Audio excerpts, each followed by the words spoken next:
Hi, everyone. It's just 12 o'clock now. We're going to give it just a minute or two while everybody enters the meeting. So we will be with you in a couple of minutes.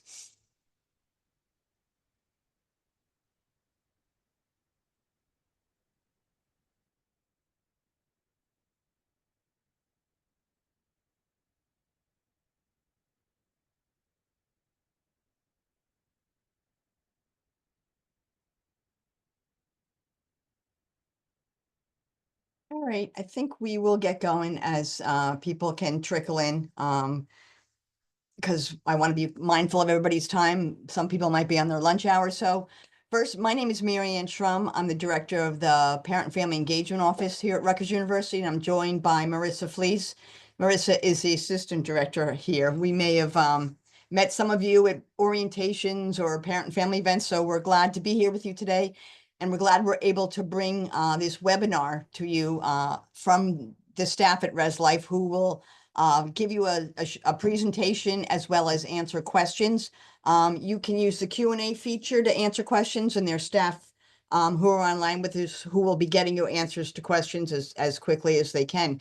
So I'd like to start by introducing Ryan Kazassis. Ryan is I'm sorry, Ryan, I forgot the director. Ryan will tell you his title. I meant to look that up with Res Life.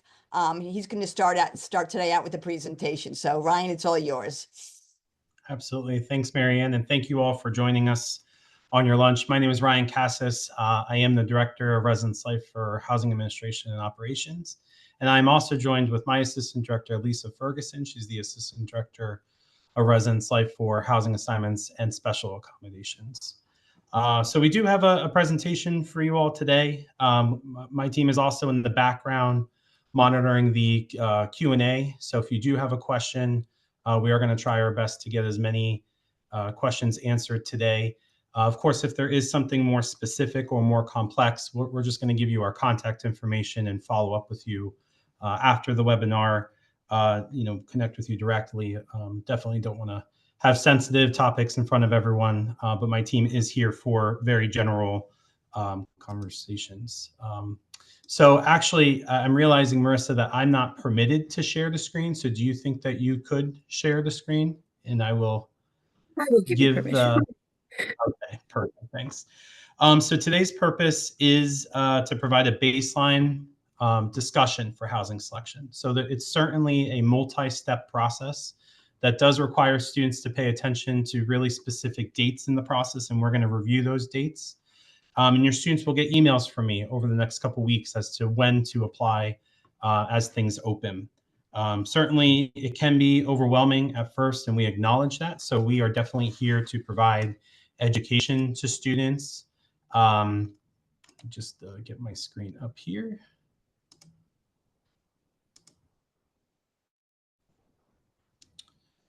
Can folks see my screen? Okay, perfect. So like I said, this baseline discussion of our housing processes, it's for continuing students. We run housing operations for all of our New Brunswick campuses. So regardless of a program, so for example, if you have an honors student or a Douglas Residential College, or they're participating in one of our living learning communities, our team oversees all of the housing processes for Rutgers, New Brunswick. So I'll walk through some of those more specific processes in just a moment. So our focus areas here for today, I want to give you that overview of how the selection process works, the types of housing that we offer in housing, importance of seniority and eligibility factors. Lisa's going to get into some more details in just a few minutes. Timeline, like I said, dates are very important to remember. So we'll get into the key dates to throw on people's calendars and keep an eye on our website. And of course, how to select housing and when it's time to select. And at the very end, we will take a look at the Q&A and answer some live questions. And certainly, I think Marissa collected some questions beforehand that we definitely want to take a look and get questions answered for everyone. So I want to start, in the basic terms, right? So a housing agreement, what is that? What does that entail? And then some of the more specifics of what housing selection includes. So a housing agreement is a binding contract once a space is selected. So a very common question that we see in our office is, hey, I want to apply for housing selection, but I'm not yet sure what my plan is, or hey, I kind of just want to see what happens. Can I go? Students can participate in our process up until the point of selection. So they can apply with a roommate, they can apply individually. They can even see the available spaces at the time of their housing selection as long as they don't select it. Once a space is selected, that holds the equal weight of let's say, an off-campus lease, like you're signing with a landlord. That is a contractual agreement that gets generated with our office in residence life. Like I had said, Lisa's going to get into some more information, but housing selection numbers, you might often hear that called lottery number. We moved away from lottery number a couple years ago, but it's still a randomly assigned number, one through the number of students who apply. It's not uncommon for students to get a number in the thousands, and they get a little nervous about that. So that's what we're here to kind of explain, the purpose and importance of seniority. The two numbers get paired together. So your student will get this randomization number. They are not transferable. We have heard of students trying to, trade or, dare I say, sell. And so when we hear of that, that is something we take very seriously. They are non-transferable. There's no way to trade those, right? So the number assigned is the number assigned. Seniority points are based on the class year, and that's as of February 11th. Again, another opportunity for students. They might quickly try to change their class year. We see all that information. So we use what is on the books on February 11th when we run the numbers, so that when we tell students the next day, this is what we saw in our housing system, and that's the number we stick with and we go with, right? There's also this concept of reverse seniority points. I'm going to wait for Lisa to kind of explain that in more detail. Reverse seniority points, the purpose of that is to give our sophomore students more of a competitive edge in selection. So we want our upperclassmen, our juniors and seniors in the apartments, and we want our sophomores in the residence halls suites, right? And so that's the purpose of those numbers. The housing process does rely on seniority and a concept called collective seniority. So each selection process will have a cap number. So for example, most of our apartments on campus are 4-person. So we rank and order students in collective seniority points. The more numbers you have in those selection, the more competitive you are in selection. And of course, the last term I want to go over is confirmed roommate proxy. So a confirmed roommate proxy means that you're giving the authority to another student to make a selection on your behalf. So when students sign up together, they do acknowledge a confirmed roommate proxy. So if I'm going to select with James, right? James is not in class. Maybe I have class. James is going to do the selection. That doesn't mean that we both can't go in and look at our options. My office doesn't really dictate who goes in. That's a group discussion. But certainly they want to be in constant communication so that they know that they're selecting something that their roommate would be interested in as well. So this is a general pathway for the housing selection process, right? So step one is really just getting a housing selection number. And that's the point in the process that we are in right now. So it opened up January 24th and it will close February 11th. That is the housing selection application on the housing portal. The housing portal you'll see at the bottom is oncampus.rutgers.edu. Now remember that housing selection number is not binding. This is just showing your interest that you want to participate in housing selection and that you want to be sent a number and points at a later time to select. But everybody does need to do a housing selection application to participate. It is the first acknowledgement of the terms and conditions that you've read them, and you would understand that participating in our process means that this would equal a binding contract. The next key date is February 12th, and that is the time that we send out all of the housing selection numbers and seniority points to students. So that's a big day for us. That's probably our busiest day of the year. I know that students can be a little nervous about that day, but it's usually a little bit later in the day that we send them, because it takes us a little bit to make sure everything's right. I's are dotted and T's are crossed so that all the numbers look good. And then starting February 13th, students will come back to the housing portal and begin to apply for specific processes. So we have apartments, suites, and residence halls. Those are our three larger general processes that I'm talking about. The good news in all these applications is it doesn't matter when they apply. That has no influence over the housing selection number or seniority points. It just means that students have to apply during these date intervals. If they do miss selection, unfortunately, we're housing thousands of students, and I can't guarantee that we would be able to let a student back in. So then the next step is notification day. We'll talk about this in just a few minutes. So once students apply for the individual selections, they'll be notified of their eligibility to select. So some other schools might give out, a date and time, and students just kind of show up. There are some action steps that need to happen before a student is able to be provided a date and time. So they need to apply for a specific selection process for us to be able to send them a date and time. That also means that they may or may not be eligible to select.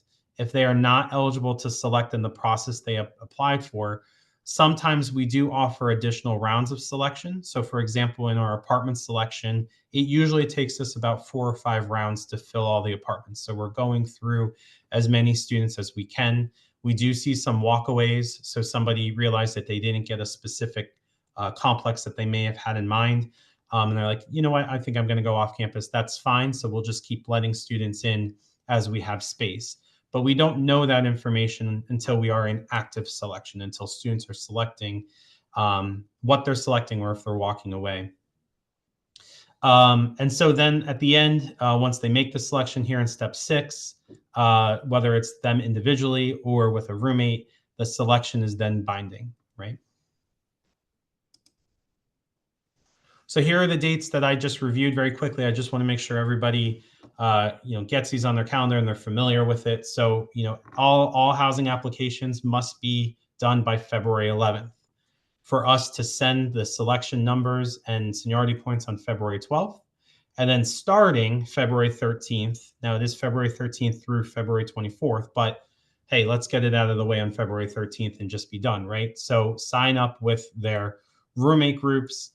If they need to make changes, they can return to the housing portal again. They do still have to do it within that time frame. Again, timestamp doesn't matter, just as long as the applications are done. And I have another link there for the housing portal on campus.rutgers.edu.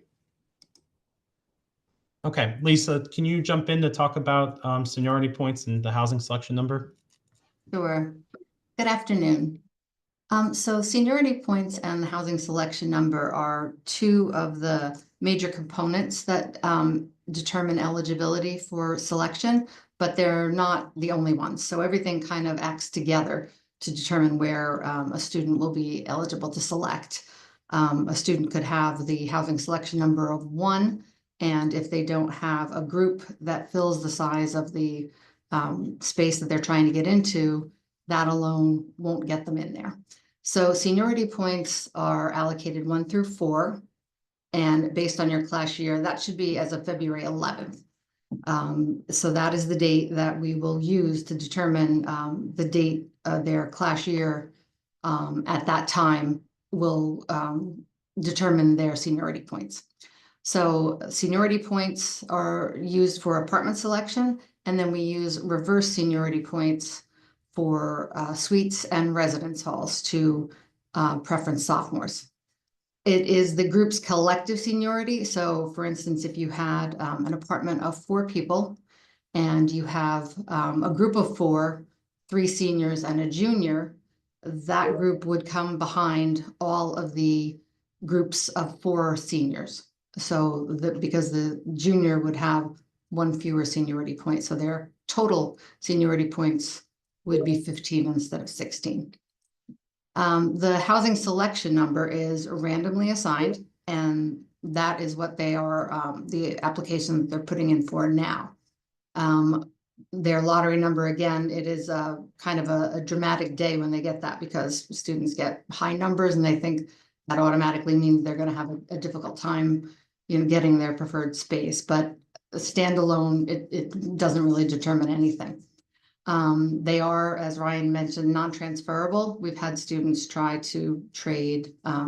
Again, things come up on social media for various means that they can give the numbers to someone else, but that's not possible. It is connected to their record in our system. A higher number alone would mean a lower chance of housing, but it is again combined depending on the type of housing that they're looking for. So a group that was going into suites will have a total of 6. So that means out of those 6 students, the best seniority, the best lottery number, which would be the lowest, is the one that is assigned to that entire group. So one individual housing selection number that's high doesn't necessarily affect the entire process for the student.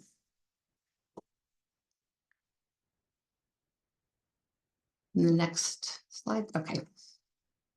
So this is kind of a breakdown of what we were just talking about. So on the left-hand side, it shows the corresponding class years and the seniority points that they would get that goes towards the apartment selection.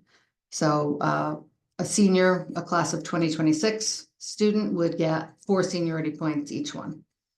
On the opposite side, we use the reverse seniority points for residence halls and suites.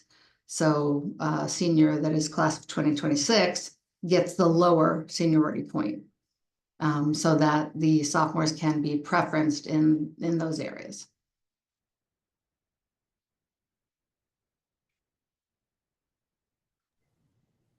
Okay, thank you. Okay, and then Ryan is going to talk a little bit more about the specific housing process steps.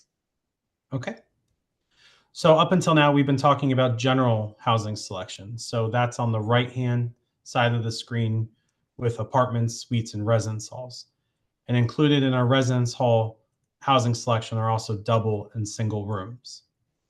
There are components of the housing selection I haven't discussed yet. And so that's on the left-hand side of the screen for special community housing. So all Rutgers programs at Rutgers have now consolidated into what the continuing students will see as Rutgers Housing or Rutgers Housing Program. So when they apply for a housing selection number in the housing portal, they will see a link pop up and they can apply for Rutgers housing processes. There are specific processes for the Rutgers housing students, and they have changed, and they do change from year to year. But this year, those areas of selection include Bush Suites on Bush campus, Easton Avenue Apartments, and Brett Hall on College Avenue campus, and Newell Apartments and Jameson H on Cook Douglas campus. In addition to that, we also have programs offered in our Douglas Residential College, or DRC, which are women-only housing. And those options include Henderson Apartments and some traditional residence halls such as Jameson or Woodbury Bunting Cobb. So students will navigate separate outside of the general housing processes if they're eligible to participate in those community processes. And we get those students from the individual program communities, right? So very specific students would only be able to see what is applicable to them for selection. So next I want to get into, we've talked about the first part of the housing selection process. You know, students have to apply by the 11th, they get notified by the 12th. And now we're going to talk about the 13th onward. So what I want to kind of clear the concept here is the process for general housing. So this is, they sign up, they're notified, and then they select. So students will always follow this pathway in apartments, suites, and residence halls. Sign up, notification, selection. Your students may have seen these dates and should have seen these dates throughout our residence halls and definitely on our website. So these dates correspond to our process, right? Again, this is on our website, ruoncampus.rutgers.edu/selection. But I want to review this here. So the first column here, or the second column rather, is sign up dates, the 13th to the 24th. And then each process, apartments, suites, and residence halls, have their own notification date. So February 25th would be for the apartments. March 12th would be for the suites. Then we have a small break here for spring break, and we come back and we finish up and do our residence halls then on March 24th. After these notification dates, students will be provided selection dates and times, and those selection dates and times would fall within these ranges. So we will have apartments from February 26th to March 10th, suites on March 13th. We know we can get that selection done in a day. And then in residence halls, that's March 25th and April 3rd. Again, just a small reminder, we're housing thousands of students. So that is why these date ranges are so wide like that. The system has some limitations to it as to the number of students we can send in at one time. So we just want to make sure there's not too many people selecting at once, because then they begin over selecting each other. So we give students their space. The really crucial point to remember with these dates, and especially once students are eligible for selection, is they have to select at their selection time. Although we'll give a small grace period, you just never know whether it's 24 hours or if it's over a weekend, we might give them the weekend. It's really case by case. So really try to encourage your students that when they are at their selection time, they need to select within the realm of that selection time, typically within the hour, more ideally within the half hour of their selection time. And then I've offered some housing options for each of the corresponding processes. So the apartments, these are all of our apartments complexes on each of the campuses. The suites, there's a lot of residential program communities, so you won't see all the suites here. For example, like I had said, the honors communities and Bush suites. There are some Douglas residential college spaces and some other suites. And then anything open at the very end in the residence halls will be offered in our last selection. And that's a really important note too, is that any student we have left and any space we have left, we sort of kind of do a end all selection at the very end to make sure that everybody has had a chance to select, so long as space permits. So housing is not guaranteed, but we do not currently have a expected anticipated issue of housing students that apply for the housing selection process. But that is why it's very important for students to apply for housing selection if living on campus is the priority, so we know what to project and how much space to make available based off of the number of students applying to the individual processes. So just some other quick important last updates before we get into some examples, which parents over the last year or two have appreciated us just kind of giving real life case examples. So we do have what is called a rising sophomore preference. So as long as a rising sophomore applies by the deadline, Residence Life has guaranteed them a space on campus. This is a self-selection fully online, so we don't offer an in-person selection. Students will interact with our housing system. They can get in touch with our office, email or call. There are high volume times, especially around those notification days. So it's not uncommon for students to get an auto response of 48 to 72 hours. But they want to make sure that they're preparing ahead of time, that they're finding their roommate group and doing everything they need to do to apply on time. We had mentioned this a few times, but just to reiterate, the selection is a binding contract. And so students will be able to select with their roommate and match up to the housing they would like. Any missed selection, unfortunately, we can't guarantee that we can get them back into selection. Again, why students really need to take particular attention. We email notify all dates and times to select. So students will need to be able to access their email. Of course, we do have students who miss housing selection entirely, or last minute decide that they need housing and they're staying at Rutgers perhaps another year. So after the first week in April, we do open up what is called the late housing selection or the late housing process. You might also hear that be called the wait list. We don't love the term wait list because I think it gives students an undefined amount of time in which we can get them housing. So we're going to be very clear when we get to that point of late housing selection, their timeline for our ability to get them housing. And all of that is dictated by the number of spaces we have left after selection. With some rising incoming classes, we do need to project for the increased numbers over the last couple of years and certainly this fall. So all of these things are taken into consideration for our ability to continue to house students. Now, of course, We do want as many students on campus as possible, right? If a student wants to live on campus, we want to make sure that we get them on campus. So we've never been unable to get all of our students an offer off the wait list. It's just a matter of when we're able to offer students. So it is not uncommon for us to get into the first week or two of classes before we find housing. But usually about that time, we exhaust the wait list, and we are able to get as many students into housing as possible. All right, so let me give you an example here. So we're going to talk about the apartments complex right here. So I'm rooming myself, Ryan, with James, Mike, and Nate, and we're gonna try for an apartment in this selection. Now, 2 of us are seniors, James and I are seniors, and then 2 of us are juniors. So kind of a split group. Now, of course, a full group of seniors is going to have a higher seniority of a split group like this. But I'm just going to give you this as an example so that you can see how seniority plays an important part in this. So on February 12th, we're notified of our selection numbers and our seniority points. Then we use that information to apply to the apartment selection on the housing portal on February 13th. Come notification day, our office determines that 65 is the lowest selection number and that the group has a combined seniority points of 14. So we'll accept that full number as the group's number. So Ryan, James, and Nate's number is irrelevant at that point because they're riding Mike's number as a confirmed roommate proxy.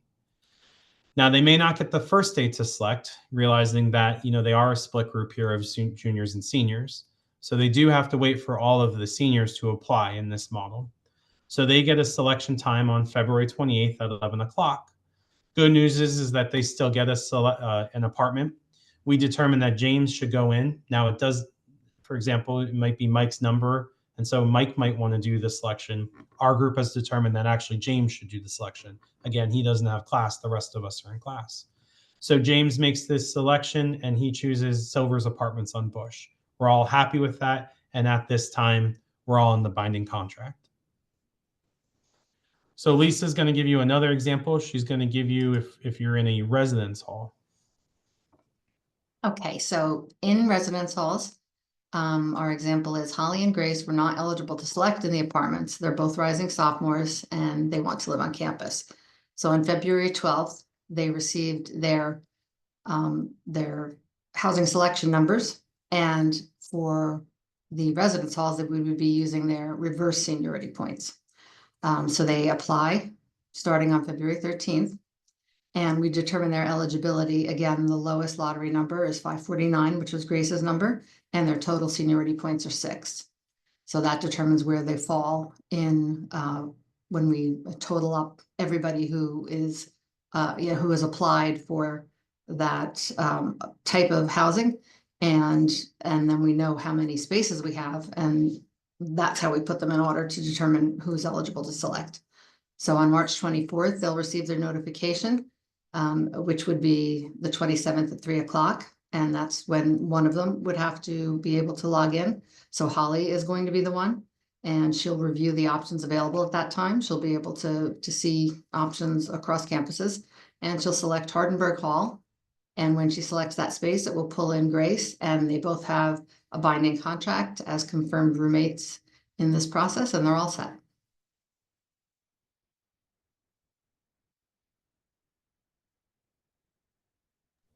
So let's talk for just a brief minute if they don't have a roommate, right? So Residence Life acknowledges that, some students might enter the process and not know a few people that might want to live, or perhaps they want to have a backup plan.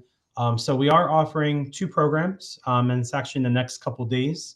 The first program is tomorrow night, February 6th, from 8 to 10 p.m. in the Livingston Apartments reading room. And there, they'll be able to do roommate matching events. There's IKEA gift cards up to $250. So we're trying really hard to provide spaces. The second event is February 11th from 8 to 10 in the Druskin Lounge, which is located on the first floor in the Honors College on College Avenue campus. So just a space for students to come and connect. We'll have different activities for them and try to facilitate conversation. The most important step that, if you can encourage your student, just get out there.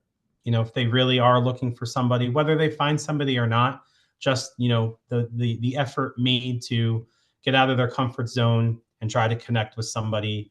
This is the second year that we've run this program. This is actually run through our Residence Hall Association, which is a student group that any student that lives in housing can be a part of. So they're facilitating this to try to encourage students to come out. The first year was a great success. We've had a lot of students who have lived fine together. It's within our benefit too to facilitate this. We believe that if a student knows a student, there's less roommate issues, there's less room changes. It's a more positive experience in housing. So certainly there's a lot of pros to go here. Not a lot of cons. The cons is just, it's 8 to 10 and, you lost 2 hours. But certainly, we would encourage as many students as possible to go here, and hopefully they have some fun. So I wanted to do a plug for that event. So we're at the kind of midpoint here where we're gonna stop our presentation and go into a Q&A. I do want to throw up our contact us information. So we are the Residence Life Housing Assignments, right? Here's our phone number, even giving you a direct number 2 to our team that will pick up. We do have our email oncampus@rutgers.edu. We follow that a lot. So the housing portal is oncampus.rutgers.edu. Our email is oncampus@rutgers.edu. And then our website is ruoncampus.rutgers.edu. And if you want to go for selection, it's /selection. So I know Lisa has some questions. We'll get into that now. Yep. Okay. So we've got some questions that were posed ahead of time and some others that might be coming in at the time. So our first one is, the question was about apartments, but it could go for any type of housing. Is mixed gender living allowed? Yeah, so that depends on the specific space. So most of our apartments would allow for mixed gender. We have some residence halls that are single gender or gendered by floor, but most of our housing can be set up for mixed gender. When you have a roommate pairing, that's the importance of a confirmed roommate proxy. All students in the group must agree. We can see that in the housing portal that everybody has linked up together. And if one isn't, then we won't accept that as a valid group and they won't be assigned together. So you want to make sure everybody does the confirmed roommates within their housing application, which comes out on February 13th. And that is where we can start to see if there are mixed gender groups and get them together. Okay. Do rising sophomores ever get into Livingston Apartments or Easton Avenue Apartments? So for Sojourner Truth Apartments and Livingston Apartments, those are junior and senior only. And we say that on our website. We try to set some expectations that sophomores really should not set their sights on Livingston and Sojourner Truth. It's just too competitive with the seniority. And, there are other housing options available, including apartments. Easton Avenue still remains very competitive in our housing selection, but we have had some sophomores get into it over the years. It just really depends on the numbers of how selection goes, how many walkaways we have, and they would move up the list as we have space. Okay. Which dorms offer single room choices? So single rooms are throughout the university. The really key component we have to kind of delineate is that when we talk about single rooms, we talk about single rooms in residence halls, not single rooms in apartments.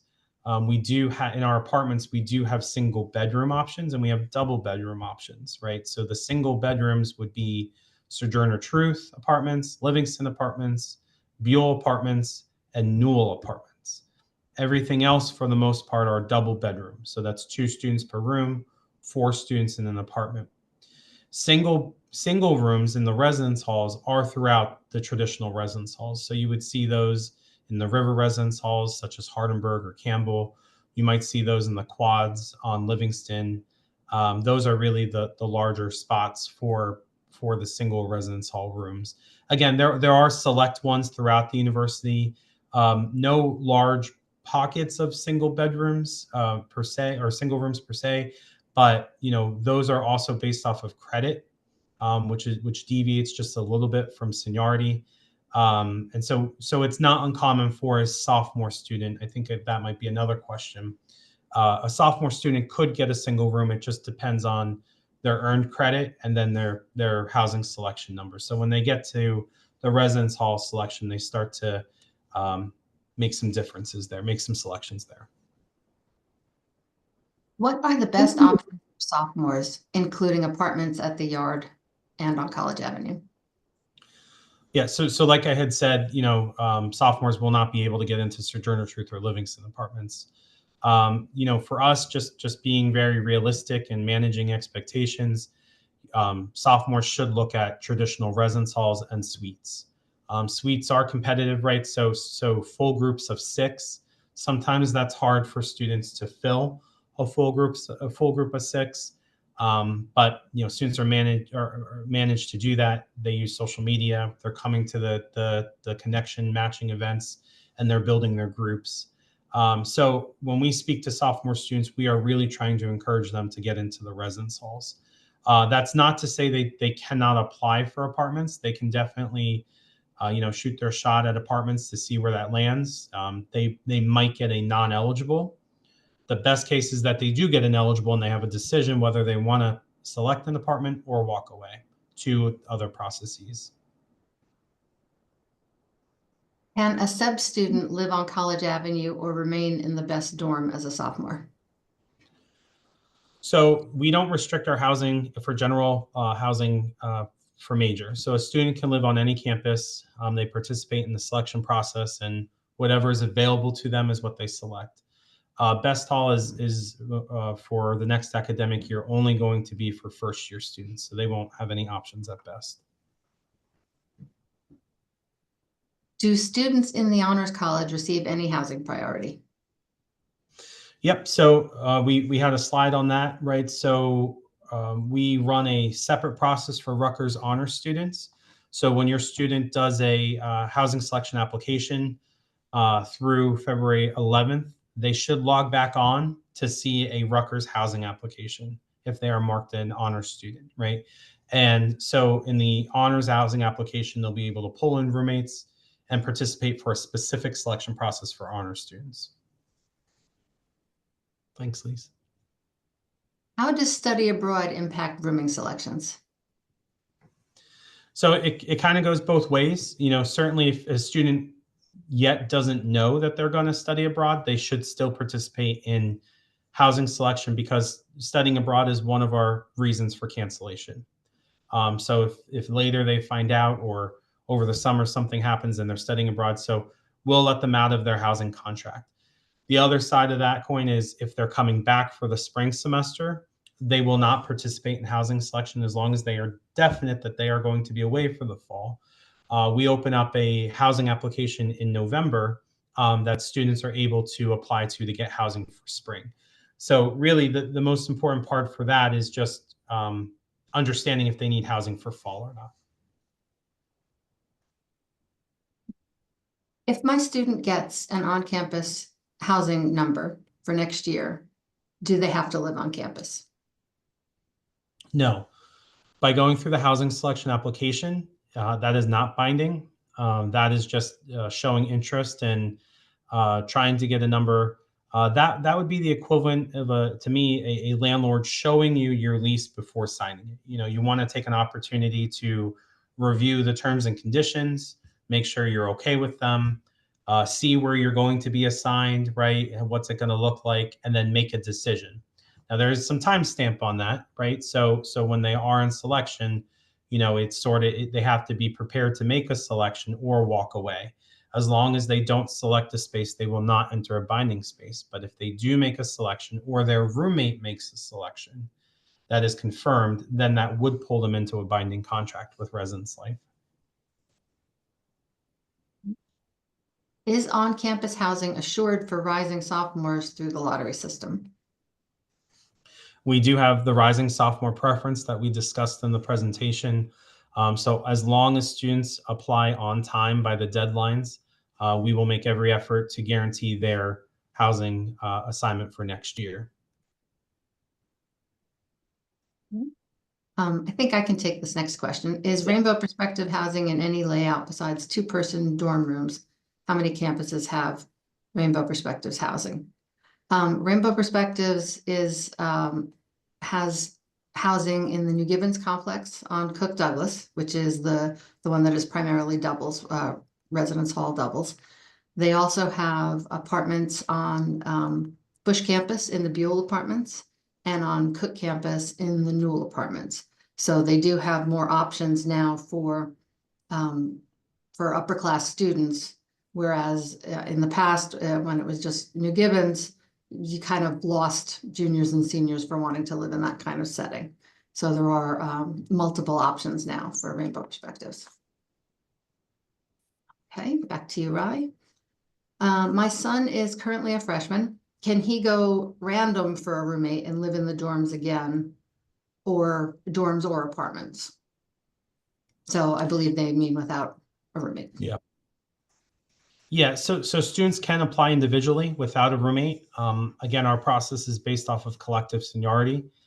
So they would be a group of one, and they would fare what a group of one results. So that could be a great thing, because we could run a selection process just for groups of one. So meaning that maybe we have a couple apartments that have a singular opening and we need to fill it.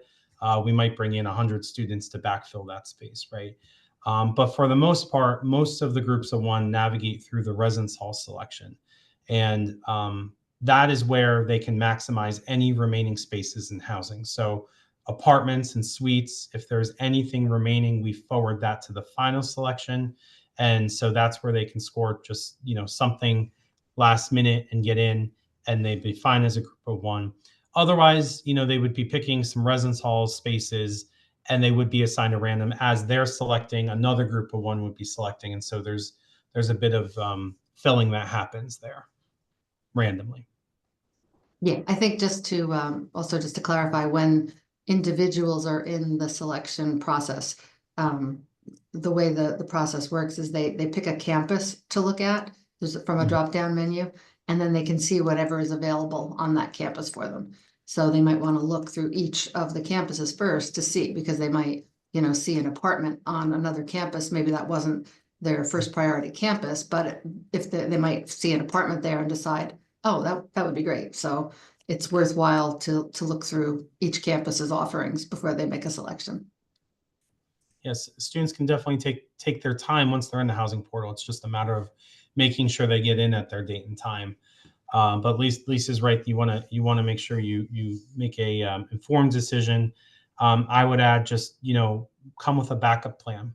A lot of students come into housing selection with only one thing or one option that they'll accept, and that's just not reasonable, right? As we're in a live and dynamic housing selection, we don't even know what's open or not within the hour, as again, hundreds if not thousands of students are selecting, right? So once we're in active selection, it's open, right? So I just would encourage students, and definitely if you can encourage your student to come up with 10 backup plans. There's no harm in just researching some other complexes that, hey, maybe I'll accept it. We definitely don't want, impulsive decision making. We want students to be informed and educated about not only our process, but our housing options and what each of the campuses offer. What is the best method of assessing off-campus housing options, and is there any Rutgers administrative support for students in off-campus housing? So Rutgers does have an off-campus community initiatives office that is also under Residence Life. We are in no way competitors, right? So we understand that we need off-campus housing for the number of students that we have. So there have been some housing fairs recently that I've pushed information out on behalf of the off-campus and community initiatives office. And they continue to maintain an online database. If you just want to Google Rutgers off-campus housing office, they'll come up. That's not under Residence Life. Residence Life is just on-campus housing. So those initiatives are coming out of the off-campus office. And there is a database. It's not, I would say, sponsored by the university. Landlords and other students are allowed to post, and they definitely want to. Thanks, Marissa. Marissa dropped the link there in the chat, but that's where students would go to find the off-campus resources. Where can a group of 3 to 4 be housed? So we don't have, you'll see what your student will see once they're in selection, that really we accept up to 6 for suites, up to 4 for apartments, up to 2 for residence halls. And so they can come with a full group, again, maximizing full seniority, or they can just fill in the number of students that they have. So if you're applying to a 4-person apartment with three students, you're just going to sit on kind of our list as we go down, getting through all of the senior groups of 4, junior groups of 4, exhausting that senior group before we go into groups of 3. So, think of it as a sort file in Excel, really. I mean, we like to think it's a little more robust than that, but in its essence, it's not. It is sorting group size by lowest housing selection number and then seniority point, right? So that corresponds with group size. But that's kind of how we rank and file students to be able to select in that random order. With the Honors College being consolidated, are there any changes to the housing selection process for honors students? Also, will the College Avenue Honors Dorm be open to SEBS honors students? So Rutgers Honors is consolidating, right? So it's all one large program. As students select, they'll be able to interconnect, and the pro of consolidation is that you don't have to live with just an honors college or an SAS or group specific. You're able to adjust and open up the group to live in different areas. I want to be mindful of time. I know folks are coming on their lunch, so maybe we'll do one more question from the chat there. Sure. What should a student do if they don't have a roommate set up for next year, but still want to get housing? I would encourage them, while we're a little early in the housing selection process, to get out to that Nights of Connection event. If they have done their due diligence and they still can't find anybody, they can apply for housing selection as a group of 1. They just got to stick with the process a bit. They might get discouraged because as they're applying to things, they might not have the competitiveness in the housing selection to select where they most want. But we're going to encourage students to keep going into the end. You never know what pops up, as Lisa mentioned. You want to explore the whole selective room when you're given the opportunity to do so. But we have managed since the time I've been here to get everybody who's applied on time for housing selection an opportunity to select. They might have to consider other options, like I mentioned a question or two ago. They have to come up with some backup plans. They have to be kind of resilient in the process a bit, but we are able to get housing. The key part is that you just want housing. And we get down to that point in the housing selection process where it is competitive. So just getting a space on campus is your access to what we open up as the room change. So after the academic year has concluded, my team spends all summer changing folks around. We have a room change process that students can apply to. So, August is a long time away. So they just want to stick with it. If they're not happy with their assignment and living on campus is where they want to be, we would encourage them to apply. You never know, even in that process, what pops up. I have seen students go from a Silvers apartment to a Livingston apartment. They just have to wait. Is a bit of a waiting game. Nothing is guaranteed, right? The space that they select in housing selection is their space, and they have to be willing to live there if in the event that our team can't get them moved, because it just depends on what comes our way, what cancellations, perhaps some folks have transferred, if they've graduated. There's a whole number of reasons why students would cancel their contract and spaces would open. But the key part is housing selection is their way to secure on-campus housing. We don't have another way. If they don't participate or if they miss selection, they get added to the wait list. And that really just isn't the place I would recommend students being. I would rather be in a housing assignment and then work with our office, work with our team, get on our radar about what they would want. Now, obviously, the more complex the request is, the harder it is to accommodate. But if they're just looking for campus preference and it's just an individual moving around, we do those all day long, right? So we just want to set some expectations there, realistic expectations of us that if you are trying to move a group of 4 around campus to campus and stick together, that's difficult to do. We don't get a lot of space like that.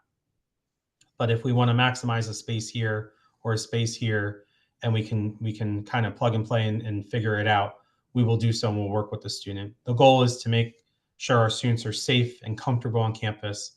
And we want students to be happy while they live on campus and feel good about where they live. So that is our housing selection process. Thank everybody for joining us today over lunch. And certainly if you have any questions, you can contact our team using the communication that I had sent out. So with that, Marianne, I don't know if you want to jump back on. Yeah, I just want to thank everybody. Thank you, Ryan and Lisa, for answering those questions, and for Antoinette and James, who feverishly were answering questions in the Q&A. And I think there was over 100 questions there that were getting answered. And I just want to let everybody know that the recording will be sent out after the meeting to people who registered for the meeting. And I think we're going to get all the Q&A questions out as well. Marissa? Yes, that'll be included. Yep. So you'll have all the questions answered. It'll take a little while to get that done. I'm not sure all the Res Life questions are even the Q&A questions are answered yet, but we'll get it out to you as soon as possible. So again, thanks everybody so much for joining us. Hope you found this helpful. And you're not more confused now. I know it's a lot to think about. It really is. But as a parent of a former Rutgers student, they know what they're supposed to be doing, but it does help to have you guys so you can nudge them if needed. So again, thanks so much for coming on, and thanks Res Life for helping out.